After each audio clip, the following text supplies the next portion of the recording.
नमस्कार साथियों, मैं अर्पिता शर्मा आपकी इंग्लिश टीचर और स्टूडेंट्स हम पढ़ रहे थे आपकी बुक बिहाइव के फर्स्ट चैप्टर की पोम जिसका नाम है द रोड नॉट टेकन। हम इसका एक्सप्लेनेशन फर्स्ट पार्ट में कंप्लीट कर चुके हैं स्टूडेंट्स। आज हम इस पोम से रिलेटेड क्वेश्चन आंसर्स करने वाले हैं, तो चलिए फटाफट से शुरू करते हैं। पहला सवाल देखेंगे, where does the traveller find himself, what problem does he face. जो ट्रेवलर है यानी कि जो पोएट है वो अपने आप को कहाँ पर पाते हैं, तो कहाँ पर पाते हैं, एक ऐसी जगह पे जहां पर जो दो रोड्स हैं वो डाइवर्ज हो रही है।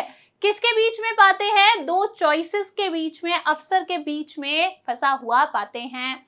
और वो कौन सी प्रॉब्लम फेस करते हैं, किस समस्या का वो सामना करते हैं, तो प्रॉब्लम क्या है कि वो दोनों रोड्स पर नहीं चल सकते, उन्हें कोई एक रास्ते को चुनना ही होगा। तो इसका आंसर देखिए स्टूडेंट्स, आप कैसे लिखेंगे, the traveller finds himself at a point where two roads diverge.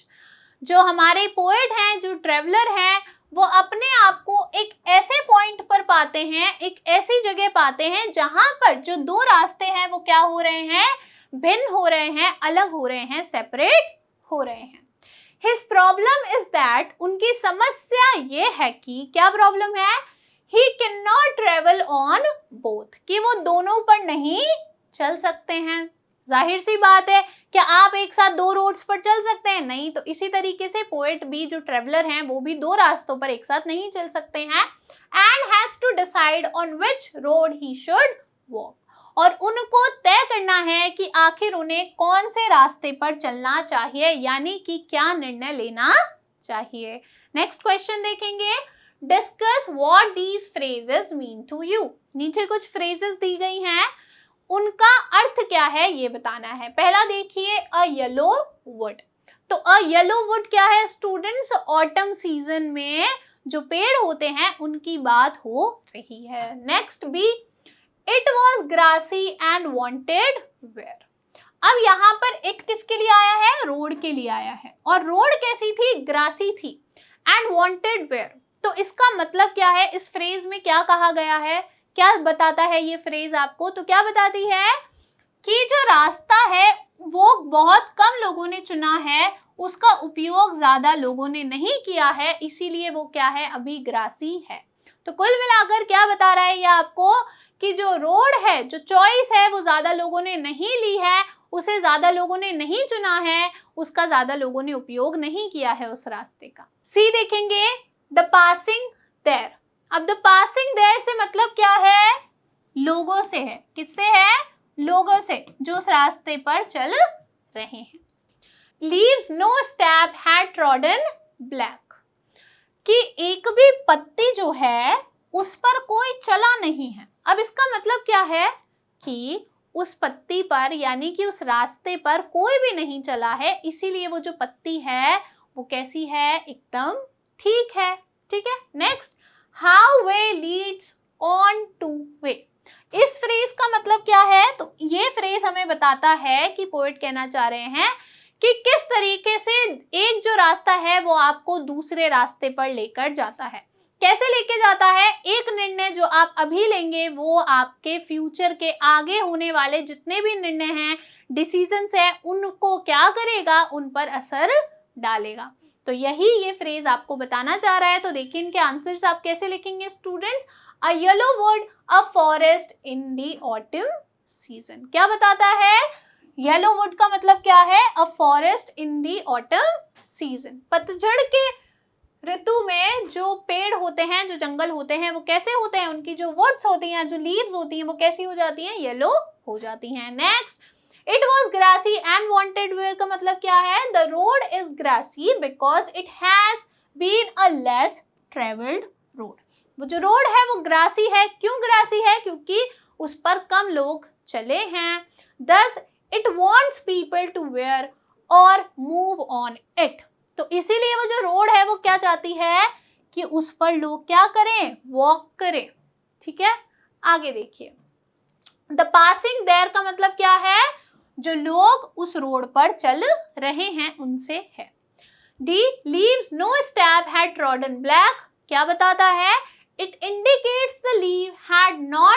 crushed under the feet of travelers. क्या बताता है? ये दर्शाता है कि जो पत्तियां हैं वो कुचली नहीं गई हैं पैरों के द्वारा उन ट्रेवलर्स के, यानी कि उस रास्ते पर ज्यादा लोग नहीं चले हैं। ठीक है, नेक्स्ट देखेंगे how way Leeds on two way. तो इसका मतलब क्या है कि ये फ्रेज बताता है कि किस तरीके से how one road leads to another, किस तरीके से एक जो रास्ता है आपको दूसरे रास्ते पर लेकर जाता है। So once the poet has made a choice, तो जब जो पोएट है उन्होंने एक चॉइस कर लिया है, यानी कि एक निर्णय ले लिया है, बिटवीन द रोड्स, उन रोड्स के बीच में, he wonders if he will ever be able to return to the same spot. तो अब वो सोच रहे हैं कि क्या वो कभी भी वापस से उस रास्ते पर वापस आ पाएंगे जहां पर उनको दो चॉइसेस फिर से मिल पाएंगी, या फिर जहां पर उन्होंने जो एक रास्ता छोड़ा है उस पर वो चल पाएंगे। नेक्स्ट देखेंगे question students, is there any difference between the two roads as the poet describes them. क्या जो दो रोड्स हैं इस पोम के अंदर उनमें कोई भी डिफरेंस है, उनमें कोई भी अलग अलग बातें हैं? इन स्टैंजास 2 and 3, जो 2 स्टैंजा और 3 में कही गई हैं, क्या उन रोड्स में कोई डिफरेंस है?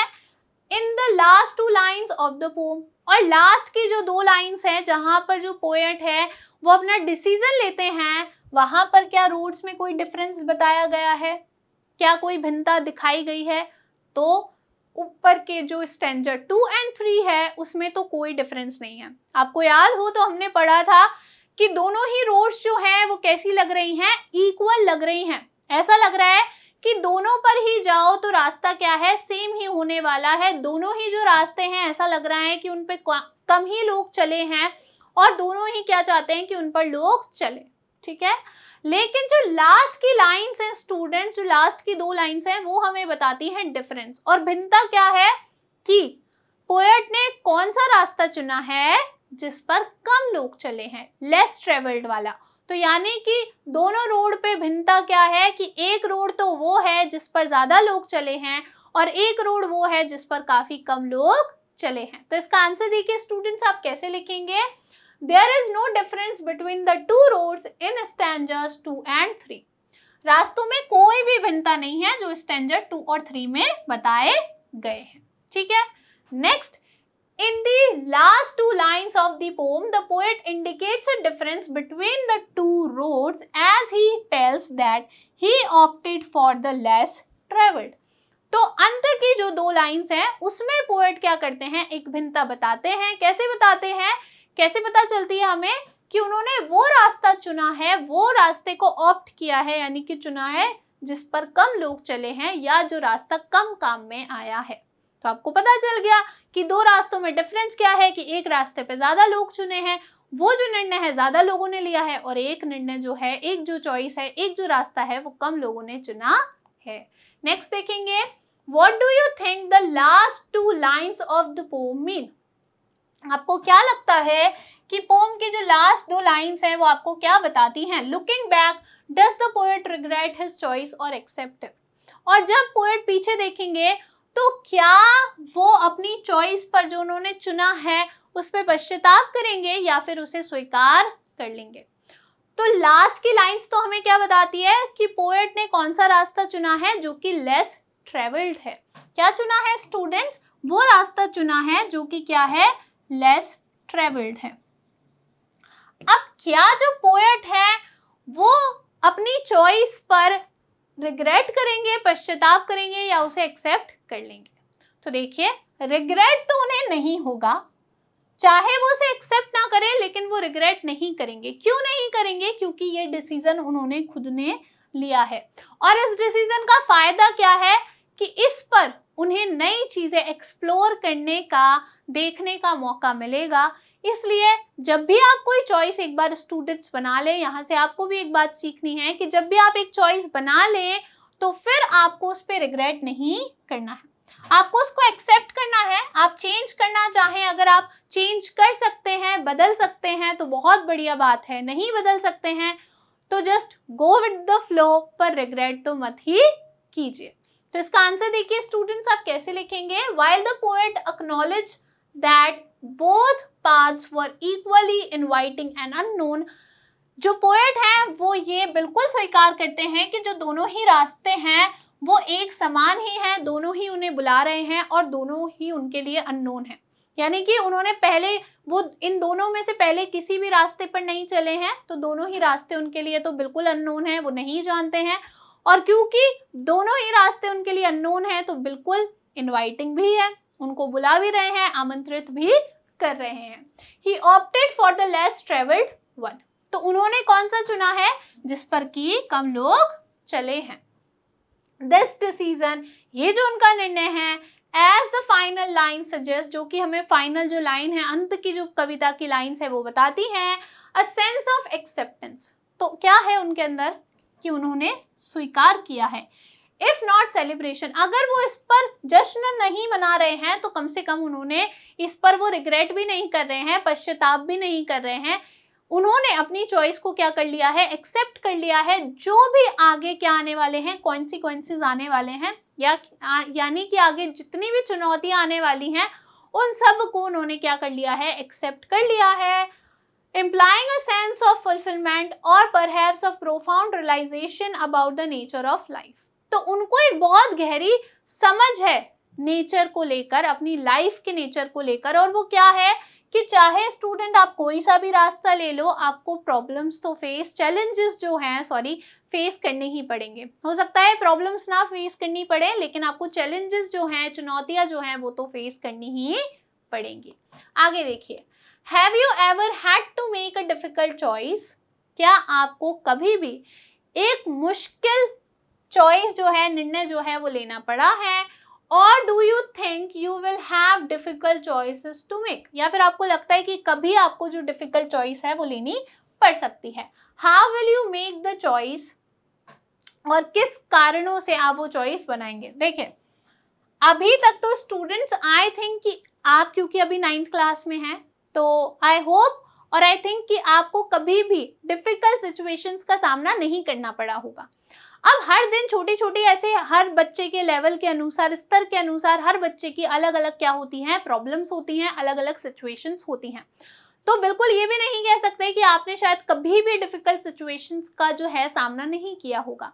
हो सकता है कभी आपने इमोशनली, कभी फिजिकली किसी ना किसी प्रॉब्लम का सामना तो किया ही हो। तो हम ये भी कह सकते हैं कि हर जो व्यक्ति है, स्टूडेंट्स, वो लाइफ में डिफिकल्ट सिचुएशन से जरूर गुजरता है, यानी कि मुश्किल परिस्थितियों से जरूर गुजरता है। तो अब आप डिसीजन कैसे लेंगे? ये सोचकर लेंगे कि आपके लिए क्या सही है, और इसका ज्यादा अच्छा आंसर कौन दे पाएंगे? आप खुद दे पाएंगे। ठीक है, तो देखिए इसका आंसर आप कैसे लिखेंगे कि देखिए जो प्रॉब्लम्स हैं, जो डिफिकल्ट सिचुएशंस हैं, वो तो सभी की लाइफ में आती हैं, तो ये आप कह सकते हैं। We all make choices on a daily basis. हम सभी क्या है? कुछ ना कुछ निर्णय लेते हैं अपनी रोज की लाइफ में। But I have not had to make a difficult choice till date. लेकिन आज तक मुझे कभी भी किसी डिफिकल्ट, मुश्किल जो चॉइस है, चुनौती है, उसका सामना नहीं करना पड़ा है। अब अगर आपको करना पड़ा हो तो आप यहाँ पर लिख भी सकते हैं।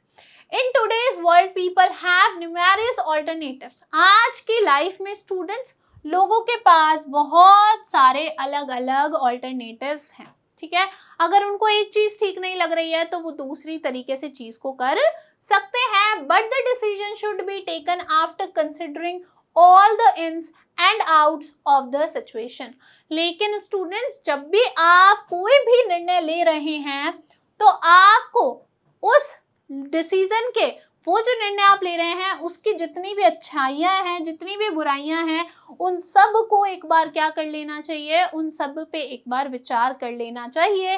We must ruminate over the disadvantages also. हमें जो उसके एडवांटेज है, जो हमारे लिए अच्छा होने वाला है, उससे ज्यादा उसके जितने भी डिसएडवांटेजेस हो, जितने भी हमारे साथ चीजें बुरी हो सकती है, हमें उन सब पे भी ध्यान देना चाहिए। ठीक है, जब भी आप कोई डिसीजन ले रहे हैं तो अच्छे पॉइंट्स भी देखिए और बुरे पॉइंट्स भी देखिए। I think when such a situation comes, मुझे ऐसा लगता है कि जब भी इस प्रकार की कोई परिस्थिति आती होगी, I will not just follow the hurt.